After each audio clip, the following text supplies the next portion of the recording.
அனைவருக்கும் வணக்கம். இன்று மார்கழி மாதத்தின் முதல் நாள். மார்கழி மாதம் அப்படின்னாலே நம்ம ஞாபகத்துக்கு வர்றது வீட்டு வாசலில் போடப்படுற அழகான கோலங்கள் தான். முதல் நாளான இன்று நாம் நட்சத்திர கோலம் எப்படி போடலான்னு பார்ப்போம். ஃபர்ஸ்ட் நான் உங்களுக்கு பேப்பரில் போட்டு காமிக்கிறேன். அதுக்கப்புறம் கோலப்பொடியில் போட்ட அதே கோலத்தையும் நான் காமிக்கிறேன். அது மட்டும் இல்லாமல் ஃப்ளாட்ஸில் இருக்கிறவங்க அப்புறம் வேலைக்கு போகிற பெண்களால் இவ்வளோ நேரம் செலவு பண்ணி கோலம் போட்டுட்ருக்க முடியாது. அதனால் அவங்களுக்கு ஏற்ற மாதிரி இதே தீம் பேஸ் பண்ணி, தட் மீன்ஸ் இந்த நட்சத்திர கோலத்தையே பேஸ் பண்ணி ஒரு சின்ன கோலமும் போட்டு காமிக்கிறேன். வாங்க நாம் இப்போ நட்சத்திர கோலம் எப்படி போடலான்னு பார்க்கலாம். 15 புள்ளி இடுக்கு புள்ளி வைத்து 8 புள்ளியில் ஸ்டாப் பண்ணிக்கணும்.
ஐகானையும் கிளிக் பண்ணுங்க.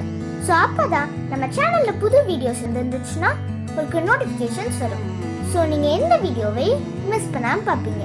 நம்ம சேனல் வீடியோஸ் உங்களுக்கு பிடிச்சிருந்துச்சுன்னா லைக் பண்ணுங்க, ஷேர் பண்ணுங்க அண்ட் கமெண்ட் பண்ணுங்க. தேங்க்யூ.